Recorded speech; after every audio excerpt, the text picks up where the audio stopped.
One Story муқаддима дарси дуюм. Масеҳиён ва китоби муқаддас. Каломи Худованд. Қавми Худо ва фарзандони Худо ки танҳо бо муҳаббати комили Худо ва файзи салиби Исои Масеҳ наҷот ёфтаанд, бояд пеш аз ҳама ба воситаи каломи Худо фаҳманд ки Худо кист, Худо аз қавми худ ва фарзандони худ чӣ мехоҳад ва Исои Масеҳ чӣ таълим додааст. Китоби муқаддас мегӯяд: ва алҳол эй Исроил, Худованд Худоят аз ту чӣ талаб дорад?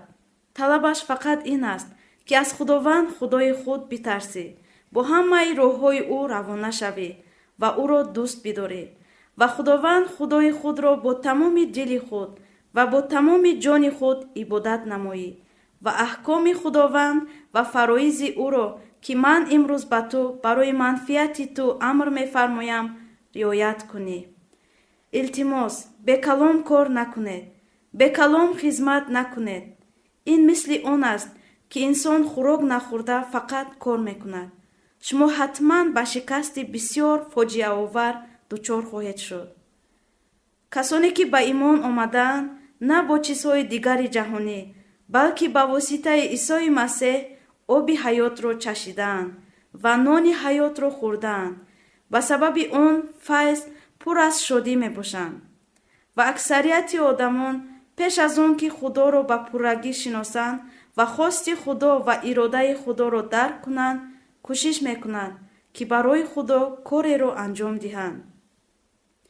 гоҳе онҳо худро бо дуо бахшида, гоҳе ба хизмати шӯъбаҳои таълимӣ ва дигар бахшҳои калисо, инчунин ба хизмат дар ҷойҳои мисли тафаққуфгоҳ ё ошхона бо ҷидду ҷаҳд машғул мешаванд. ба таври мунтазам ба сафарҳои кӯтоҳмуддати миссионерӣ мераванд, то холигиеро, ки дар давоми сол аз сабаби ба Худо хизмат кардан натавонистанд ба вуҷуд омадааст, пур кунанд. аммо пеш аз он ки мо бо номи масеҳиён коре кунем, мо бояд бидонем, ки Худо кист ва Худо аз мо чӣ мехоҳад. мо тавассути китоби муқаддас, он каломи ҳаёт, ки Худо онро ҳамчун ваҳӣ ба мо додааст, Худоро шинохта ва иродаи Худоро фаҳмида метавонем. зеро Худо аллакай ба мо тавассути китоби муқаддас ошкор кардааст, ки иродаи нек ва комили ӯ чист. зеро Худо инро дар китоби муқаддас ошкор кардааст. китоби муқаддас мегӯяд: ва ту Худованд Худои худро бо тамоми дили худ ва бо тамоми ҷони худ ва бо тамоми қуввати худ дӯст бидор. ва ин суханон, ки ман имрӯз ба ту амр мефармоям, бигзор бар дили ту бошад ва онҳоро ба писаронат талқин бикун ва ҳангоми нишастанат дар хонаи худ ва ҳангоми роҳ рафтанат, хобиданат ва бархостанат дар бораи онҳо гуфтугӯ намо ва онҳоро ҳамчун аломат бар дасти худ бибанд ва онҳо ҳамчун нишона дар миёни чашмонат бошад ва онҳоро бар паҳлудариҳои хонаи худ ва бар дарвозаҳои худ бинавис. китоби муқаддас мегӯяд: ва ҳангоме ки вай бар тахти мамлакати худ биншинад, бигзор нусхаи ин қонунро аз китобе ки назди коҳинони Левизода аст барои худ бинависад ва он назди вай бошад ва онро вай тамоми айёми зиндагии худ бихонад, то таълим гирад, ки вай бояд аз Худованд Худои худ битарсад ва саъю кӯшиш кунад, ки ҳамаи суханони ин қонун ва ин фароизро ба ҷо оварад, бе он ки дили вай бар бародарони вай мағрур гардад ва бе он ки вай аз ин амр бар тарафи рост ё чап майл кунад, то ки вай ба писаронаш айёми зиёде бар мамлакати худ қоим бошанд. ин мавъизаи охирини Мусо аст, ки ӯ пеш аз маргаш бо тамоми ҷону дил ҳамчун васият ба халқи Исроил, ки аз Миср баромада буданд, гуфтааст.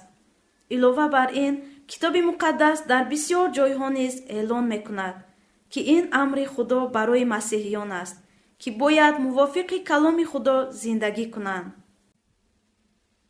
китоби муқаддас мегӯяд: қавӣ ва далер бош, зеро ки ту ба тасарруфи ин қавм заминеро хоҳӣ даровард, ки дар бораи он ба падаронашон қасам хӯрдаам, ки ба онҳо бидиҳам.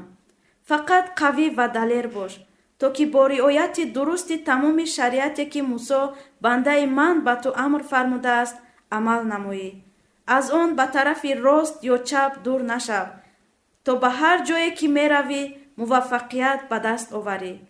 бигзор ин китоби шариат аз даҳони ту дур нашавад ва онро ту рӯзу шаб биомӯз, то бо риояти ҳар он чи дар он навишта шудааст амал намоӣ. зеро ки он гоҳ дар роҳҳои худ комёб гардида муваффақият ба даст хоҳӣ овард. ин аст он чизе ки худо ба Еҳуша пас аз марги Мусо дар остонаи забти Канъон гуфтааст. китоби муқаддас мегӯяд: ва айёми фавти Довуд наздик омад ва ӯ ба писари худ Сулаймон васият карда гуфт: ман ба роҳи тамоми аҳли замин меравам. пас ту қавидил ва мард бош ва амри Худованд Худои худро ба ҷо оварда бо роҳҳои ӯ равона шав. фароизи ӯ, аҳкоми ӯ ва дастурҳои ӯ ва шаҳодоти ӯро чунон ки дар Тавроти Мусо навишта шудааст риоя намо, то дар ҳар коре ки мекунӣ ва ба ҳар ҷое ки рӯ меоварӣ комёб гардӣ. подшоҳ Довуд ки дар баробари Иброҳим яке аз намояндагони аҳди қадим ба шумор меравад, дар васияти худ чунин суханонро гузоштааст: агар масеҳиён каломи Худоро маҳкам нигоҳ надошта, мувофиқи он калом итоат накунанд ва Худоро дӯст надошта ёри худро низ дӯст надоранд, боз ба табиати гунаҳкории худ, яъне ба зиндагии манмарказ, зиндагии касе ки худи худро подшоҳ мешуморад, бармегардем. чунки мо танҳо ҳамчун гунаҳкороне ҳастем, ки бо хуни Исои Масеҳ одил шуморида шудаем ва то ҳол гунаҳкорем. дуо ва рӯзадории мо ҳам дар ниҳоят ҷузъу илтиҷое нест, ки мо барои худ ва барои манфиати худ бо исрор талаб мекунем. китоби муқаддас мегӯяд: чаро рӯза доштем, вале ту намебинӣ, ҷонҳои худро азоб додем, вале ту намедонӣ. шумо охир дар рӯзи рӯзаи худ низ кору бори худро меёбед ва ҳамаи коргарони худро ба танг меоваред. шумо охир барои низоъ ва нифоқ рӯза медоред ва барои он ки бо мушти шарорат бизанед. имрӯз шумо тавре рӯза намедоред ки овозатон дар афроз шунида шавад. оё чунин аст рӯзае ки гузидаи ман бошад? рӯзе ки одамизод ҷонашро азоб медиҳад? оё ин барои он аст ки кас сари худро мисли най хам созад ва палосу хокистар зери худ андозад? оё инро рӯза ва рӯзи писандидаи Худованд мехонӣ? ғайр аз ин тамоми заҳмат, тақдим ва хизматҳои мо низ, агар мо худро ба воситаи каломи Худо инкор накунем, дар ниҳоят ин як қисми худнишондиҳӣ мебошад. китоби муқаддас мегӯяд: исо ба вай гуфт: худованд Худои худро бо тамоми дили ту ва бо тамоми ҷони ту ва бо тамоми ҳуши ту дӯст бидор. ҳамин аст ҳукми аввалин ва бузургтарин. ва дуюмаш монанди он аст: ёри худро мисли худ дӯст бидор. ба ин ду ҳукм тамоми Таврот ва суҳафи анбиё асос ёфтааст. китоби муқаддас мегӯяд: ба шумо ҳукми тозае медиҳам, ки якдигарро дӯст доред, чунон ки ман шуморо дӯст доштам, шумо низ якдигарро дӯст доред. исо бо истинод баён кард, ки дар тамоми китоби муқаддас чизи муҳимтарин чист. китоби муқаддас мегӯяд: ва ба ҳама гуфт: агар касе хоҳад аз ақиби ман биёяд, бояд хештанро инкор кунад ва салиби худро бардошта маро пайравӣ намояд. исо равшан гуфтааст, ки ҳаёти масеҳие ки Исои Масеҳро пайравӣ мекунад, бояд чӣ гуна бошад. бинобар ин масеҳиён: якум, бояд каломи Худоро чун ҳаёт азиз донанд. дуюм, бояд бар асоси каломи Худо дуо гӯянд. сеюм, бояд бар асоси каломи Худо итоат кунанд. чорум, бояд бар асоси каломи Худо гуноҳ накунанд.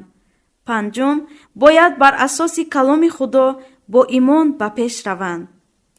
барои ҳамин масеҳиёне ки зиндагии худро бар асоси калом бунёд мекунанд, ҳамчун қавми Худо танҳо бо файз фарзандони Худо гардидаанд. зеро қимати хуни Исои Масеҳ бисёр бузург аст. аз ин рӯ онҳо каломи худоро маҳкам нигоҳ дошта, тамоми умр бо худи худ дар рӯ ба рӯи он калом мубориза мебаранд. онҳо худро ба он мебахшанд, то каломи худоро нигоҳ доранд ва аз рӯи он зиндагӣ кунанд. он гоҳ мо табиати воқеии худро меёбем.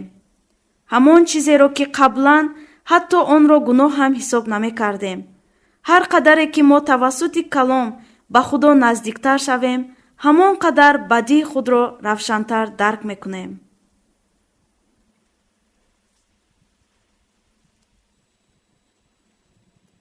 аз ин рӯ мо дарк мекунем, қабул менамоем ва эътироф мекунем, ки мо мавҷудияте ҳастем, ки бе файзи худо зиндагӣ карда наметавонем.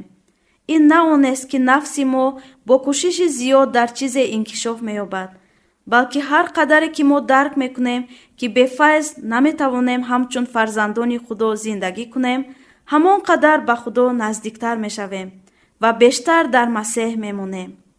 маҳз ҳамин аст муқаддасшавии гунаҳкор, ҳангоме ки ӯ ба назди нури ҳақиқӣ, яъне Исои Масеҳ меояд. ин ҳаётест, ки дар он ман тадриҷан беҳтар намешавам, балки ҳар қадаре бештар дарк мекунам, ки ман мавҷудияти нотавон ҳастам, ҳамон қадар бештар ба файз мечаспам. ин аст ҳаёти масеҳие, ки тавассути калом бо худо ҳамқадам зиндагӣ мекунад. дар ниҳоят мо дигар мувофиқи хости худ ва иродаи худ зиндагӣ намекунем, балки ҳокимияти худоро эътироф намуда, каломи худоро чун ҳаёт маҳкам нигоҳ дошта зиндагӣ мекунем. калом ҳаёт аст. калом ғизои рӯҳониест, ки масеҳиён бо он метавонанд ҳамчун масеҳӣ зиндагӣ кунанд. ҳаёти масеҳие, ки ба Исои Масеҳ имон дорад ва тавассути каломи ҳаёт худоро мешиносад, идома меёбад.